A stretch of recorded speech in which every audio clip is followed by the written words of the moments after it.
So let's take a stronger look at this kinesics concept.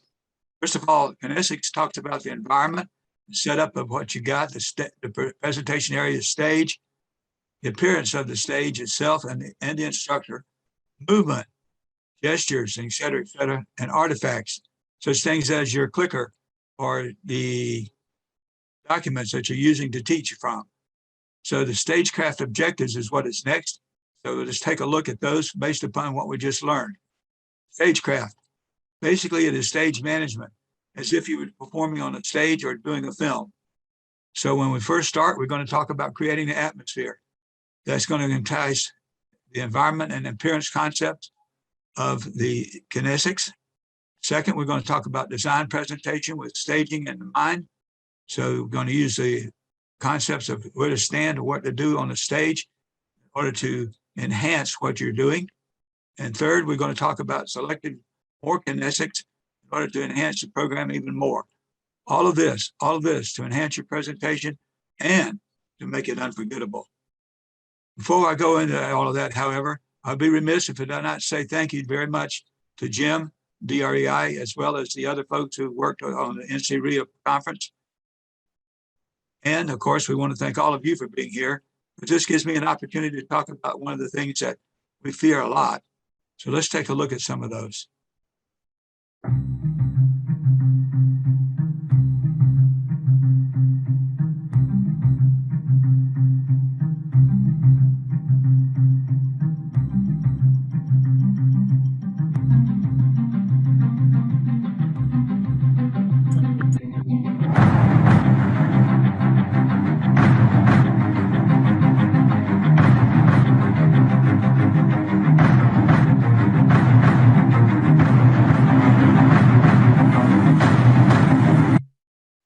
Though those may scare you a great deal, please understand that speaking in public is also one of the greatest fears, according to many psychologists.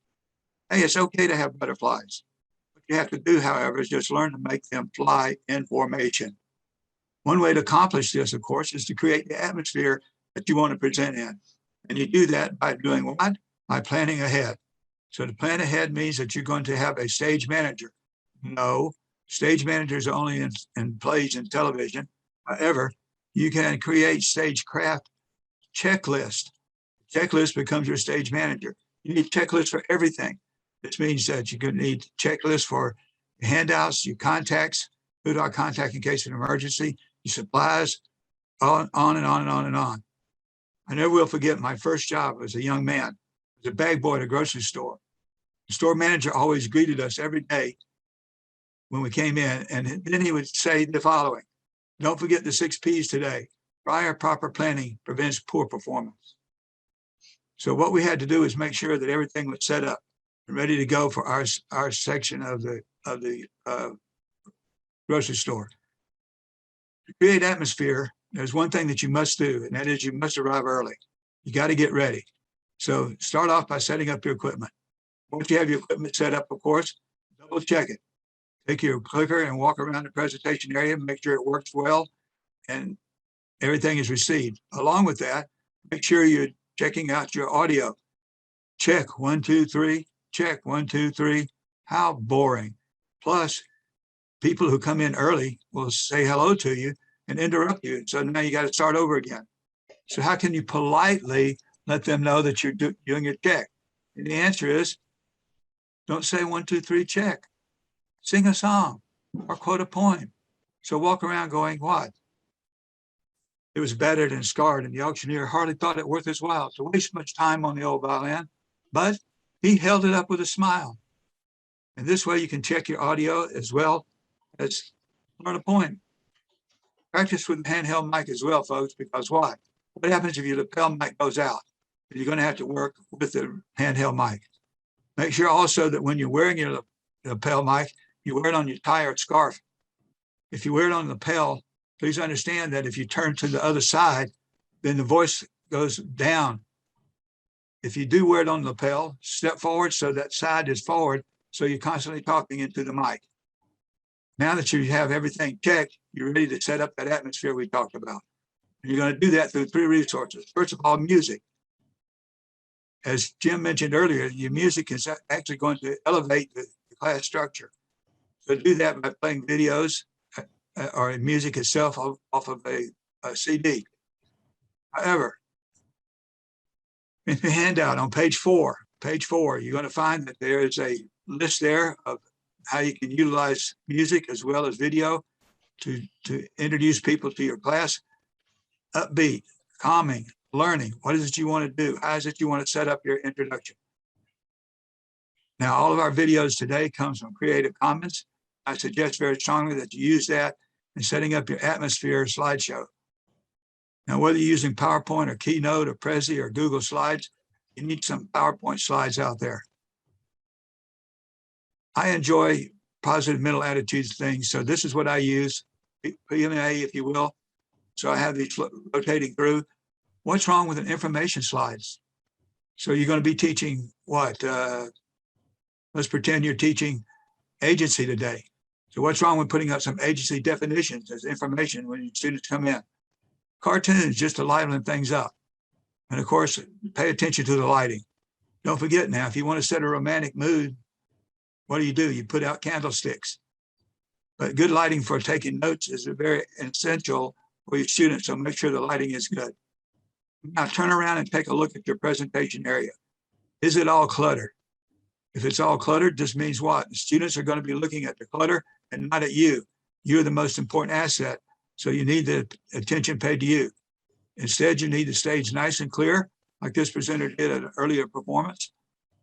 Uncluttered, nice and easy to the eyes to look at the stage. And of course, you're all ready to go with a microphone. Now that you've done that, what you want to do is step out into the audience. We call this the walkabout. Take a look and see if your slides are doing a good job. Is your font large enough? Can it be read from all over the room? Since you are the most important aspect, you would also want to make sure that there's no you glitches. It's an important aspect for you to be ready to go. So what you need to do is, first thing, of course, is go to the wardrobe department and check in and make sure you have on the correct costume. Now, in the world of real estate, you want to make sure that you're dressed one step or two steps above your audience level. This is included when you're on an online class, folks. You need to dress the part. Also in your handout, the dress code is spelled out for you on page 5. So I'm going to go quickly through the next few slides because all I want to do is give you a visual of what is there in your handout. So first of all, casual or ultra casual dress. Then of course, you're going to be dressed as business casual, or one step up from that, business uniform, so that everybody knows what task you're supposed to be performing. Business attire, the next step up. Here, all the suits are dark colored, but don't forget you can wear a lighter colored suit. And of course, a step up from that is the professional suit or the tailored suit, if you will. And finally, you have the formal business suit for the men and for the women. Now you go over into the formal attire for special events. And we're not going to spend any time here except to remind you that if you have to wear a tux, wear a tux. Big hint, folks. I'm going to give you a great big hint about dress. Overdress. Make sure that you can always dress down, but it's next to impossible to dress up once you arrive. So you know you're going to wear a microphone. So be prepared either with a scarf or a necktie on so that you can have something to pin that microphone to. Remove anything that could be distracting. Take a look at this next guy. He's still got his name tag on. Come on, if you don't know who you are, that's okay. The audience was introduced to you, so therefore they're going to know. So just remove the name tag. And I certainly hope that he is singing the song, Me and My Shadow. That's the reason why he's out in front of the screen. Now it's time to do a little magic. Focus, focus. Let's focus. Focus on you. So before you step out on the stage, you want to do what? Check your wardrobe. Make sure your tie is straight, scarf is straight. Check your grooming. Make sure your hair is like you want it. And do your vocal warm-up. Now, vocal warm-up. Thumbs up in front of the camera if you have a vocal warm-up process that you do every time. Wow. Not everybody said yes. So let's practice a vocal warm-up. First thing we're going to do is get a nice deep breath and do a great big sigh. So everybody do a great big sigh with me. 1, 2, 3. Now, the next thing we're going to do is we're going to warm up the lips themselves. You're going to do that by fluttering your lips. Your turn. All right, now we're going to bebop the lips. Bop, bop, bop, bop, bop, bop. Your turn. Super. Now let's take a look at the tongue. We need to warm it up. So we're going to do a trill. Again, your turn. Now cluck. Your turn. And now to warm up the throat, you're going to hum. So just hum. Hum. Super. Now hum up the music scale and then down. Again, your turn. How does that feel? Feel good? Well, now repeat that 3 times, and of course you're ready to go. Now, another thing I suggest you try is a vocal ease. It's a throat spray used by professional speakers, and it's great for helping your throat. So try that out, and I think you'll be a happy camper. Last step, very, very important. You must take care of your energy level. You cannot be down. You must be up. You must be ready to rock and roll. So let's make sure that your energy level is very high. Zig Ziglar says you need a checkup from the neck up. Please remember now, to do this, you need basically a self-talk ritual. And then on page 7 of your handout is a self-talk personal activity that you can do later in order to develop your own self-talk. Now, please remember that the attitude that you have is going to determine the altitude that your class is going to soar to. Thus, you have now set up emotional state of a positive mood for your class. In short, you have touched them emotionally. Now you're ready to greet them. So just go ahead and say hello to everybody and get to know them a little bit.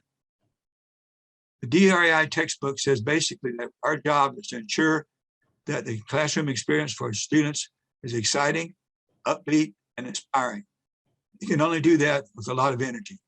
Make sure you enter this performance area with energy. Lynn Elder, DREI, has reminded us that you need to have the first few minutes nailed down solid in your performance. Roger Ailes, a media consultant for 3 United States presidents, said in the first 7 seconds of your presentation, you shower the audience with subtle cues. And whether the people realize it or not, they respond immediately to you, your facial expressions, your gestures, as well as your stance and your energy level. So we know then that what we're doing is affecting the reaction the audience is having to what we are saying. Therefore, we need to understand the staging concepts of blocking and staging. So let's take a look at how these basically work, and how we can apply them to make our concepts that we're trying to teach even more. Let me quote one of the speaker trainers in the United States, Bob Pike, and I want to read this so I don't mess it up.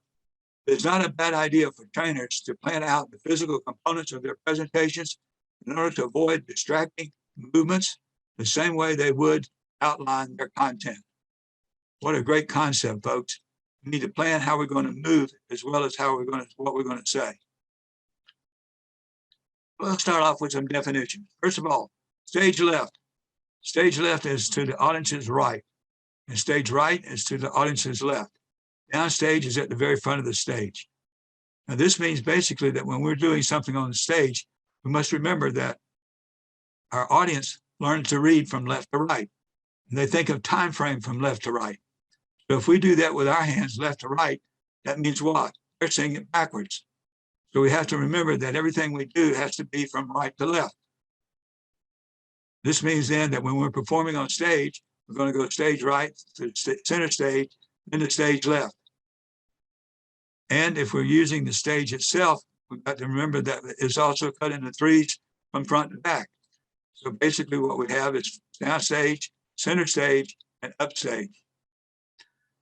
Now this basically is the same thing as the rule of 3 in placing material on virtual slides. So let's remember that as we go through the process. It's just reversed.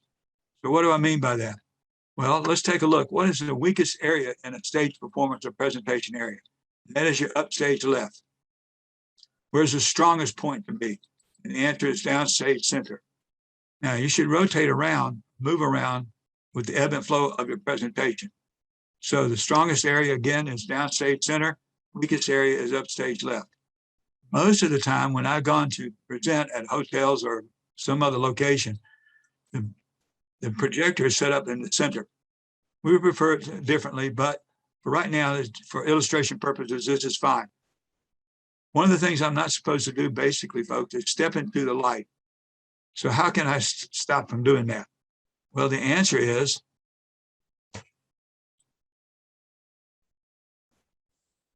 sparkle tape or luminescent tape. What you do is you go to the area where the light is, and you take 4 strips of tape and you put them down like this. Now, as you're walking around on stage, all you got to do is look down at the floor and you know where not to go. So it helps out a great deal. So since the upstage area is the weak presentation areas, what do you do with those? Well, let's take the upstage area here on the right, and let's just go ahead and put a whiteboard in there. So when we do work math, we can go over there and write on that.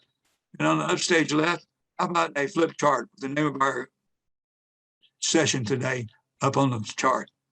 Now, I also have a little folding device that I can take out and put over the top of the projector. It's got 2 legs that is long enough to not bother the projector at all. And I can put my laptop right on top of that or props that I'm going to use. And now, what happens now if I want to play a video? Well, the answer is basically to play a video, what I want to do is to move away from the area in which I'm going. So I'm going to introduce the video, maybe get right here in the front. Then I'm going to move off to the side, out of the way, turn 45 degrees so I can watch the video myself and know when it's over. When the video is over, I'm going to move back into the stage area, maybe downstage right or center, and continue my program. But now I want to change subjects or topics, or I'm ready to go to the next subject. What I'm going to do basically is move slightly back or move over to the right. And what that does is give me an opportunity to, if you will, change the topics physically as well as verbally. Gives it a greater impact. And you want to do this with the ebb and flow of your speech. When you want to give directives to your students, please move over to the right-hand side. If you do this consistently during your class structure, for example, students will get used to the fact that when you move to that side of the room, then they know that you're about to give them a directive.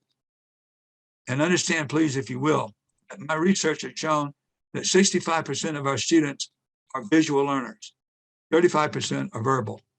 And yet we always give verbal directives for our students to do things and do not understand why they don't get it. We have to repeat the directions several times. Try a demonstration or using a slide to show. So what happens now if you want to tell a story yourself? Well, the first suggestion I make is to go and visit storytellers. Now, 2 storytellers from my past is Red Skelton and Jimmy Dean.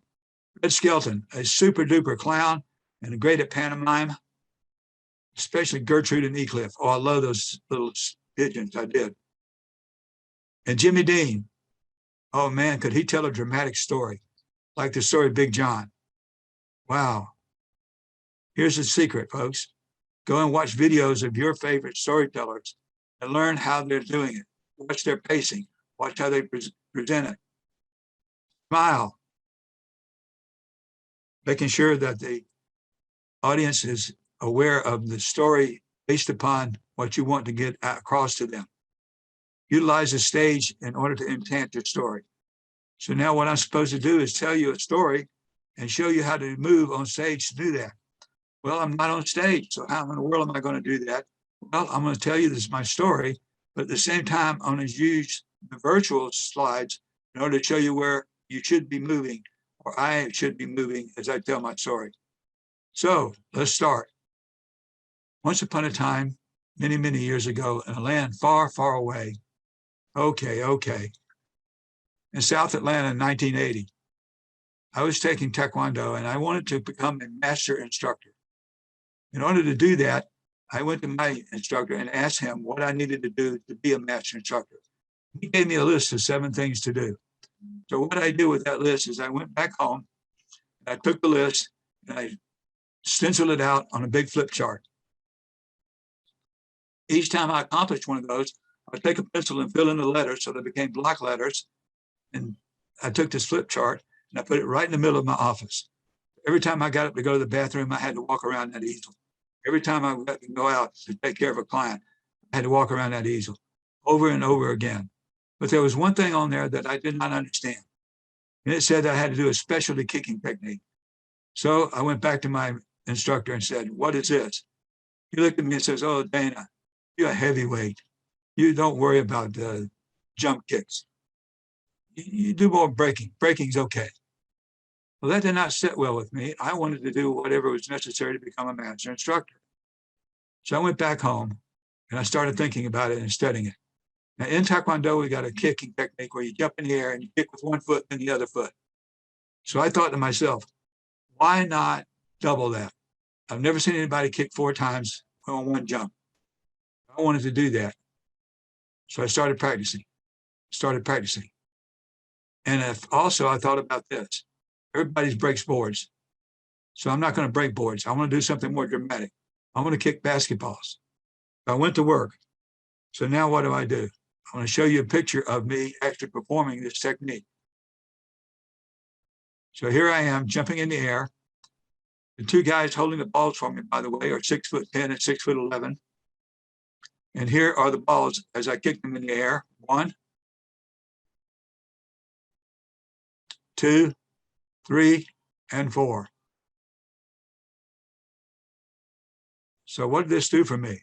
Well, now move forward to 1985. It took me a while to learn to do this kicking technique. 1985, downtown Seoul, Korea, at a special ceremony at the World Taekwondo headquarters by one of the master instructors who created the modern day Taekwondo organization. I was awarded 6th-degree black belt master instructor. Yes. Now notice in the storytelling, as I mentioned earlier, you want to move from your right to your left. Because why? That's the way they are seeing it from the audience, left to right. The way they talk to read, the way they see the time frame. Remember, the audience is seeing it that way, so you need to perform your gestures with the opposite side. But anytime you're teaching, remember now, you start over here and you go over here. Now, when you finish your presentation, you want to wind up in the far left-hand side. What this basically demonstrates is that, again, you moved all the way over to the end, and now you're done. Now that we understand the use of the stage a little bit, let's talk about some kinesics that add value to our program. So what we know is this. First of all, that Brian said that the posture, facial expressions, eye contact, and gestures were very important. The first thing he listed in his list was posture. Let's take a look at some of the things that we should be doing. First of all, stand tall, smile. Folks, it's important that you have the correct posture. And you can stay facing completely front, 45 degrees like these 2 are, or turn sideways. But don't turn your back to the audience while you're speaking. Maintain an open position. And what that means is don't clasp your hands in front of you, keep them separate or down by your side. Now, this next presenter, is he in an open or closed position? Yes, closed, because why? He has his hand in his pocket. But he has done something very positive, and that is what? He's out from behind the table. Now, why do you not want to be behind the table? Well, because your movements now are hidden. So you want to be out so everybody can see what you're doing. And of course, there are always exceptions. For example, if your diapers are falling off, then it's probably a good idea to stand behind the lectern. But seriously, what if you are confined to the lectern? Well, the first thing you do not do is touch the lectern. And when you first get there, of course, you may need to adjust a microphone. Then use your hands as you normally would without propping up on the lectern. Oh, by the way, also don't touch people in the audience. That's a no-no. Movement. Movement is a way to get your audience's attention, paying a closer attention to what you're doing so you can move from one side to the other, making sure that it is enhancing your presentation. Now, you can do the movements. They don't have to be big. It can be something that's just like a V pivot or a V step instead, or even walking backwards. Now, when you're walking backwards, folks, one of the things I suggest you do, think about that projector we had earlier with the table there. What I'm going to do is I'm going to go in and I'm going to stand in front of that. And then I'm going to put a piece of the sparkly tape we talked about earlier on the floor. So now when I'm backing up and I see that tape, I know not to step any further because I'm going to run into the machine. You can also, instead of using your walking or changing directions, use gestures to emphasize something about what you're presenting. Plan and practice your gestures as part of what you're doing. Now, if you're going to use your fist, suggest to turn to the side. A lot of times when you use your fist pointed directly at the audience, somebody may think that you're trying to attack them. So where do I do my gestures at? And the answer is sort of think about in front of you like a strike zone. So keep the gesture so everybody can see. Don't get it flying away there at all. There is an exception to this, and that's when you're doing virtual presentations. Now here you have to learn to use your gestures and things that you want them to see so it can be seen from the camera. Now gestures basically have 4 basic categories, and those are to emphasize something, to make a connection to yourself, to describe something, or to prompt. So let's take a look. Everybody with me. Show me something that's very little. How about something that is wide? Tell the audience to stand up. So these are the symbols that we use all the time. Such things as what? What's international? How about nodding of the head as agreement? This is international. How about the peace sign? Well, let's be careful there. There are 3 cultures in which the peace sign is a symbol for prostitutes to come over and discuss pricing. So you want to be careful using some symbols in different locations. You want to use gestures to enhance what you're doing, not necessarily by themselves.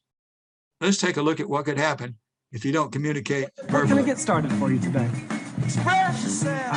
What size? All right. 3 venti lattes. Would you care for a pastry? Nope. Oh, mocha. 3 mocha lattes. Oof. Double chocolate chip muffin. Yum.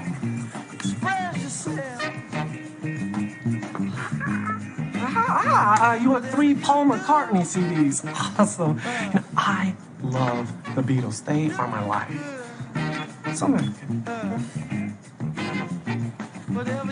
Assassination. Abraham Lincoln. You, me, gun, shoot. 3 shots. I know, I'm a little slow today. All right, so 3 lattes, 3 mochas, double chocolate chip muffin, and 3 shots. No assassinations. Oh, and 3 Paul McCartney CDs. That's gonna be 68.12.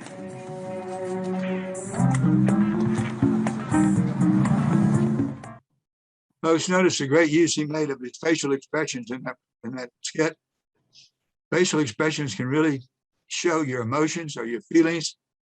Basically, there are 7 micro expressions: happy, anger, sad, surprise, fear, disgust, contempt. But notice in each one of those expressions, the eyes change slightly. The eyes, so important in your presentation. Making sure you're looking at your audience as you move, as you talk, but never hold it more than 3 to 5 seconds at any one individual. Making sure, of course, that when you do make contact, you do that to the left or the right or upward. Do not break contact downward, as that is an act of submission. Instead, look to the left or right before you look down at your notes. If you hold too long, however, what may happen is you get this hypnotic look from your audience. That's not what you want. But again, just like you want your eyes to sparkle, you want your face to sparkle. So learn how to smile periodically in your program. What else can I do other than facial expressions? What can I do to help me get my point across? Well, let's take a look at Lily Tomlin. Here she is playing Edith Ann, and the way she's playing this child is she's using a very large prop. It's an oversized chair. And of course, she started all of her skits with what? Hi, I'm Edith Ann. Now, when we use props, folks, we want to make sure that we are using props that fall into one of 3 categories: stage props, like this one we just looked at, and props you wear. What? Excuse me. Mr. Octopus wanted to be introduced.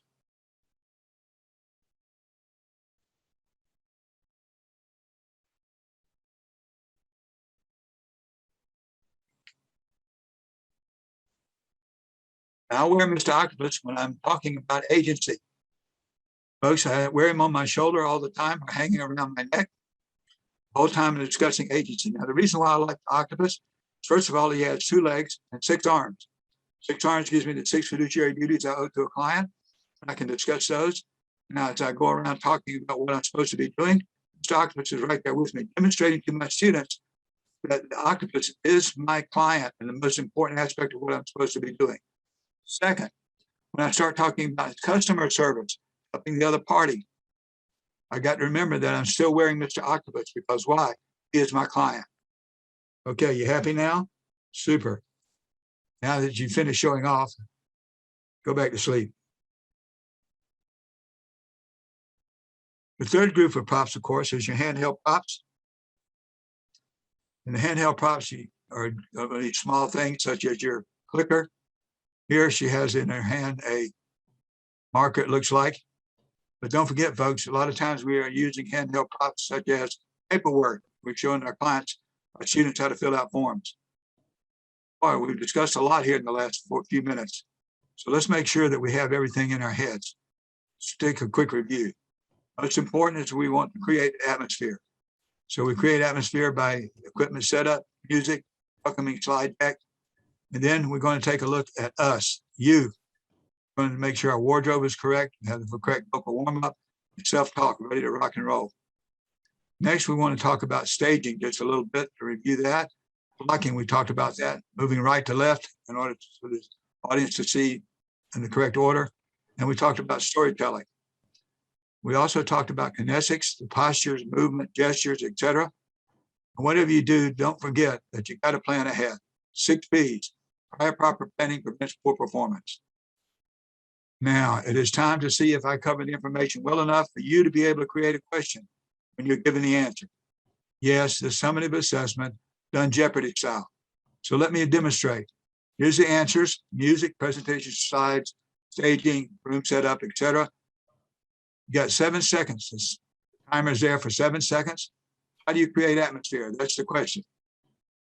All right, so now it's your turn. Here we go. You got 4 slides to work. 7 seconds.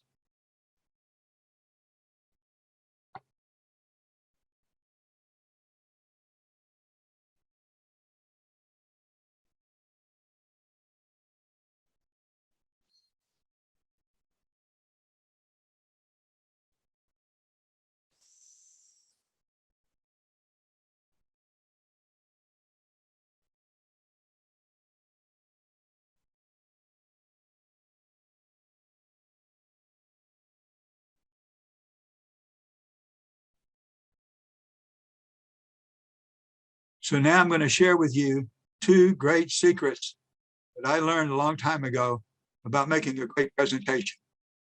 Step 1, and the secret 1, you must earn the right to teach. In order to do that, you must study, study, study, study.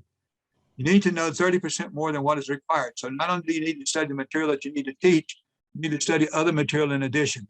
So what you're doing is you're teaching from 70% of what you actually know. Position of knowledge power. Secret number 2.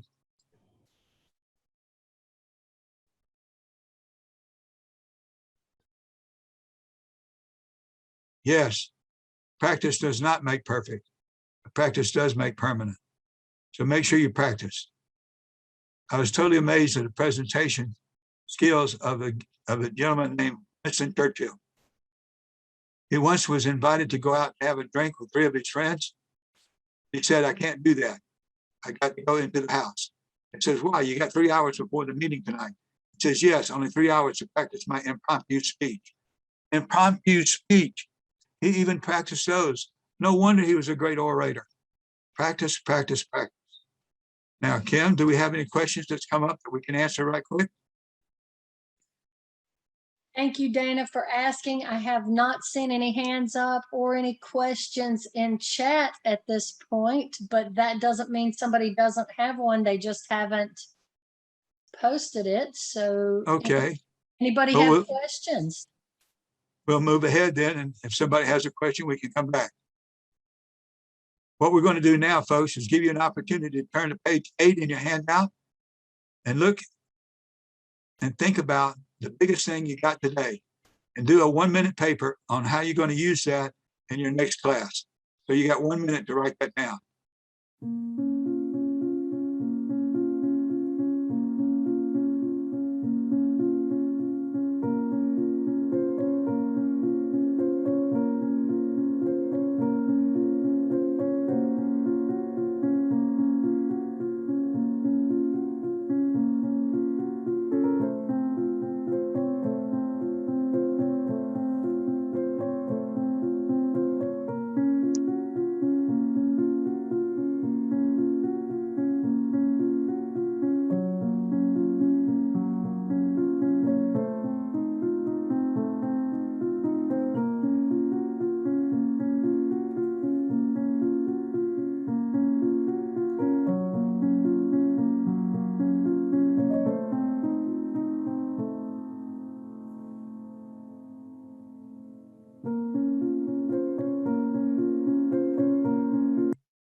Fantastic. You know, one of the things we need to do is to watch a DREI utilizing many of the stagecraft things we talked about in order to enhance their class. So we're going to take a look at a film from YouTube, which is very popular, by the way. So many of you have probably already seen it. But I want to say special thank you to Bill Gallagher, DREI, for allowing me to use this video in my class. Thank you, Bill. Pond in the backyard. If your buyer wants that fish pond, you better write that in. 5 living koi in pond and pond to remain. Write the number 5. Koi is spelled K-O-I, and you write in the word living. You write in the word living. Trust me on this. Trust me on this. Poor Lynn was a dual agent on a $2 million home in Eastover. She was dual, of all times she was dual. And she did the walkthrough with the buyer. And guess what the buyer and the wife said? Let's go look at the fish. So they did. And the wife and the husband were looking at the fish pond. And the husband said, Lynn, there's a dead koi here. 4 living, one's dead. And Lynn said, let me see. You're right, it's dead. And the buyer said, tell this seller I want 5 living koi tomorrow. So Lynn, being a dual agent, she can't take sides. As a dual agent, you're treating both buyer and seller equal, fair, and partial. You can't be an advocate for either one of them. So Lynn went back into the kitchen and said to the seller, Mr. Seller, there's a dead koi out there, and the buyer wants a living koi, 5 living koi. You know what that seller in Eastover said? I'm sorry. What's he want now?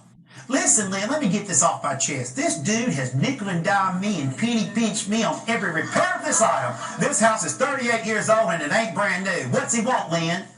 He wants a koi.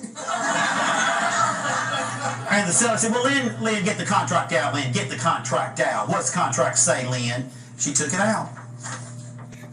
It said 5 koi. The Eastover seller says, it doesn't say living. It says 5 koi. Tell him he's got his koi, 1 dead and 4 living. So Lynn went back in the backyard, you know, as a dual agent, you know, and said, I just want to let you know, the seller said the contract says 5 koi, didn't say living. And then the buyer said, who wrote that? Lynn said, I did. And guess what the buyer said? You made a mistake, so buy me a koi. So she called me from her cell phone in her SUV. Help me, Bill. What do? I said, buy a koi. Buy a koi. And I said, get your tape measure out of the trunk of your car and measure the koi, because the size and the length and the width can be what? Expensive. It was a $950 koi. $950. She can't eat fish at Bonefish Grill no more. Y'all, she just cannot eat no fish at Bonefish Grill after paying $950 for a koi.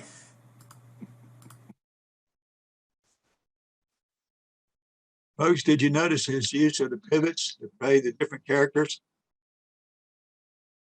And did you know where the koi pond is? How about where the kitchen is? All those we knew exactly where it was. Just remember what you do, speak so loudly, I cannot hear what you say. Using these things that we talked about today, folks, will make your presentation unforgettable. Thank you. Thank you so very, very much, Dana. Excellent. Everybody unmute for just a second and give Dana a round of applause. Go ahead and unmute. He does excellent. Thank you. Amazing. Good job. Yeah. Great job.